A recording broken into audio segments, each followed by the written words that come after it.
Inilah video amatir yang merekam kericuhan di pertandingan bulu tangkis di GOR Kantor Gubernur Sulawesi Selatan. Kericuhan terjadi usai pertandingan tim bulu tangkis Satpol PP Sulawesi Selatan melawan tim bulu tangkis Batpelit Bangda Sulawesi Selatan. Sejumlah oknum Satpol PP mengejar dan hendak memukul seorang yang berbaju putih yang diduga ofisial dari tim lain yang berada di lapangan. Meski menang, pendukung tim Satpol PP kecewa dengan kepemimpinan wasit. Pasca kericuhan, Kepala Satpol PP Sulawesi Selatan, Andi Arwin Asis, menyampaikan permohonan maaf atas insiden yang dilakukan anggotanya.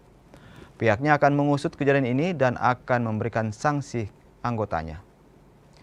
Tim bulu tangkis Satpol PP juga menyatakan mundur dari kejuaraan sebagai bentuk tanggung jawab atas peristiwa tersebut. Inilah yang menjadi akumulasi kekecewaan mereka dan akhirnya dilampiaskan di akhir pertandingan, di mana mereka saling kejar mengejar, ya, berusaha untuk melakukan pemukulan, ya, ternampak di video tersebut. Dan akhirnya saya sebagai Kepala Satuan Polisi Pamung Praja tentu menyampaikan permohonan maaf atas insiden yang terjadi yang dilakukan oleh anggota kami, dan kami berjanji akan segera mengusut tuntas, ya, dan saat ini sedang dilakukan langkah investigasi.